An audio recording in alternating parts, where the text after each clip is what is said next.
Thank you. I might take this standing up, I think.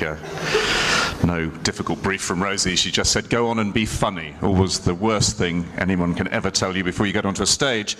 I have been hanging out with dead people now for the last 18 months. There are a lot of them, is the first thing I can report. 80 billion at the last count. So rather difficult to the winnowing process. But luckily, the people who are remembered are a slightly smaller group of people. I think the old line was that people may be undeservedly forgotten, but nobody is undeservedly remembered. And it's two of those people I'm going to talk to tonight. Two Londoners, two men who were born rather close together, who lived most of their lives in London, within a few miles of each other, but who never met. And the rather tendentious conclusion I'm going to draw from this, just to put you in the mood, is that they remain unbelievably relevant to the world we live in now, despite having died over 180 years ago. So can I get my first slide up? So these two men, my son, my 12-year-old, when I said I was doing a talk about people, he said, "Oh, can I see, Dad?" So I showed him the slides, and it turned out that he just looked at them and said, "Why are you going to talk about two guys dressed in brown?" I wasn't able really to come up with a brilliant killer response to that, except to say that although they look rather like they're men of their age, men of the late 18th century, they are in fact, going back to to William's talk, these two men are extremists. They are William Blake on the left and Jeremy Bentham on the right. They were both revolutionaries. They were both, I think, visionaries, and they were both complete and utter nutters. And my hope tonight is I can convince you of both those propositions. Can I get the first of the next slide up, which is just Jeremy Bentham. This is, of course, the most famous thing. Bentham, the philosopher of happiness, the greatest, this idea, which is a very revolutionary idea that he had, which was that somehow, if you were able to make things work for most of the people, the greatest good to the greatest number of people is the measure of right and wrong. And he was, Bentham, he was an obsessive. He was a man who didn't mix much. He didn't like other people terribly. Reminds you of the great Dr. Johnson line. You know, he didn't like, he liked people, one or two in particular, but the generality he despised. Bentham just didn't like people. He liked to work. He worked unbelievably hard. 20 pages every day of his life. There are, as we speak, in the archive in University College, 5 million manuscript pages, half of which have never even been published. So that's the first thing to remember about Bentham. He didn't get out much. And he believed that he had solved really the fundamental problem of existence, which was he had the vision really that there was injustice, that this injustice was built into the system, and all he had to do is to get up very, very early in the morning and apply his own sort of rules, this rule, the most important one, and you would be completely transform all the laws of the land. So another bit of Bentham, please, just to... This is radical, this is still radical. All punishment is mischief, all punishment is in itself evil. That's still, I would say, in the light of the Bulger case, in the light of Debbie's fantastic story about her mother, still something that most of us have not taken on board. The next slide. Every law is an infraction of liberty. This, at the end of the 18th century, was mind-blowing. He was seen as a dangerous radical. Bentham, unbelievably, was against capital punishment. He was against corporal punishment. He was in favor of women's rights. He's one of the very first animal rights activists. He was against the punishment of homosexuals. The modern liberalism, as we understand it, was given its kind of legal framework by Jeremy Bentham, and of course this made him a celebrity internationally and a complete nobody at home. He stayed in his room in Westminster writing his 20 pages a day, and was roundly ignored by most of the people around him, which was fine by him. Next, please. Right.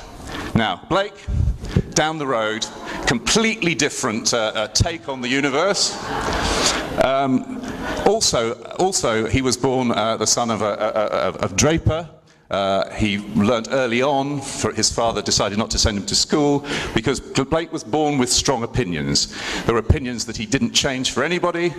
It meant he was a hopeless tradesman, and his father just despaired, didn't even bother sending him to school because he could see that William was not going to learn anything at school. Instead, William taught himself Greek, Latin, the Romance languages.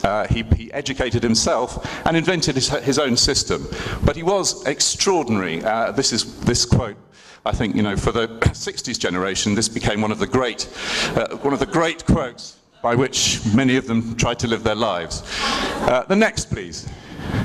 Yes, they're fantastic. Blake showing the consumer society. I want. Next slide. Sooner murder an infant in its cradle than nurse unacted desires. Yes, go for it, William. No messing around. He didn't attempt.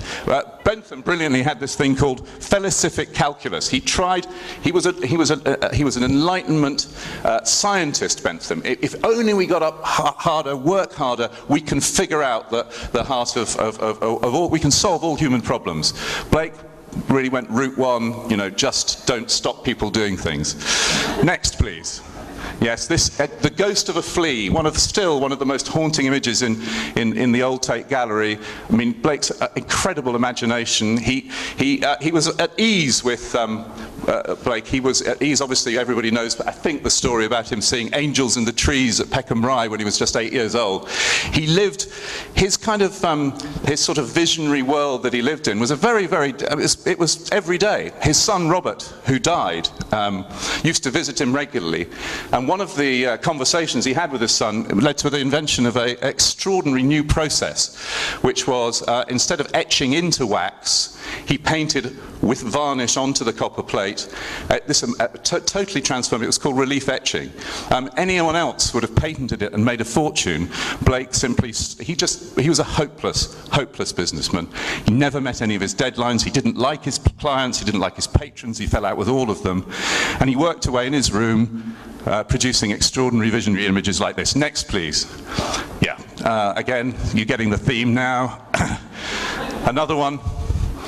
Marvellous, yes. That's Europe in the middle, supported by Africa and the Americas. I mean, again, he was a scandal. He as you'll see in a moment, he wasn't successful in any of the things he attempted during his lifetime. Next, please.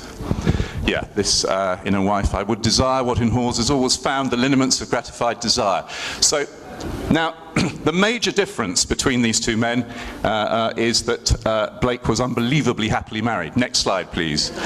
This is Catherine Blake. She was a long-suffering woman. They never had any money. Sometimes she would serve, there was no food, she would just put an empty plate in front of William as a sort of mute reminder of the fact that there was nothing to eat. He, at various times, not wanting to nurse his unacted desires, he tried to invite another woman to join the marriage, which she wasn't very keen on. There's no evidence that actually happened, but they did spend a lot of time sitting in the garden naked, with him reading large chunks of Paradise Lost to her. But it was an extraordinarily happy marriage. 45 years of marriage, they only spent a fortnight apart. And one of the lovely things about the Blake's marriage is that when Blake died, of course, singing on his deathbed, singing of angels, she died 4 years later, and she said, I must go, Mr. Blake is calling for me from the next room. It's a very lovely image. Bentham never married. He didn't really have any of the equipment for marriage. He wasn't good at small talk. If you went for dinner with Bentham, he would print a list of the conversational topics beforehand and get very cross if you didn't stick to them.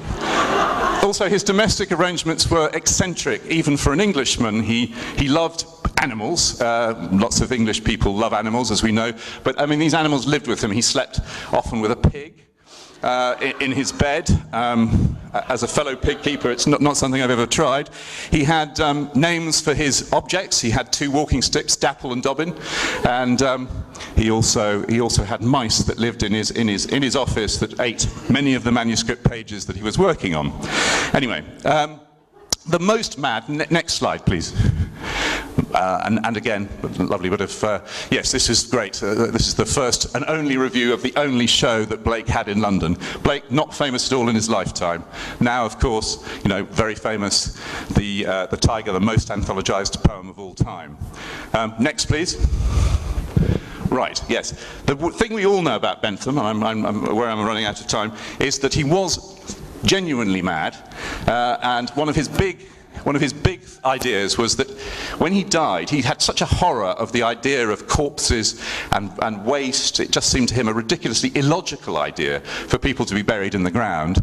He actually wrote to London County Council saying, could he have permission to embalm, as it were, they should use, instead of having street lamps, that people should be allowed to embalm their relatives and varnish them so they were weatherproof and have them as decorations down their driveways.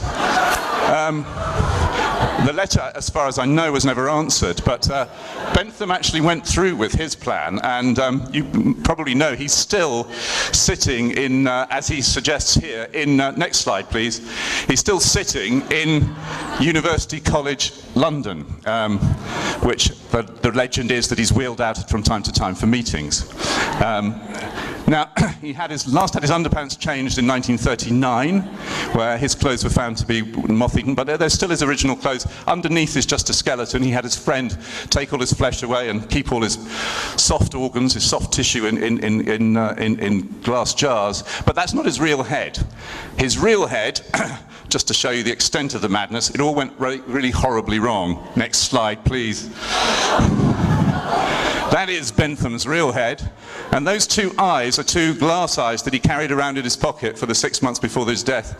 The next to him is Blake's death mask, but I suspect that there is something in the difference between the way these two men met their maker which separates them. But there was also a common bond. They were both people who liberated themselves from centuries of oppression. They were both free-thinking, free spirits. Although we laugh at Bentham, as I say, the basis of modern liberalism is in his work.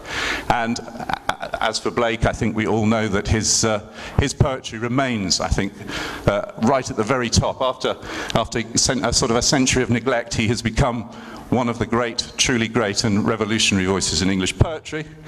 And I think that's taking me almost to the end of my 15 minutes. The last word, I think, has to go to Blake. I hope in a funny kind of way. As far as philosophy goes, my favourite all-time philosophy payoff line is W.H. Auden, who said, you know, we are here to look after, on earth, to look after others. What the others are here for, I have no idea. Then the last line I'll give to Blake, which I think it would sum up his philosophy, and indeed much of the philosophy. Brian, last slide. It is the end of the marriage of heaven and hell, this fantastic idea that going back to Williams, that heaven and hell, we need both of them. You know, one is not good and the other bad. These two things, you cannot do anything as a human being without both. But that is it, but everything that lives is holy. You don't, I think, have to be religious to applaud that emotion. Thank you.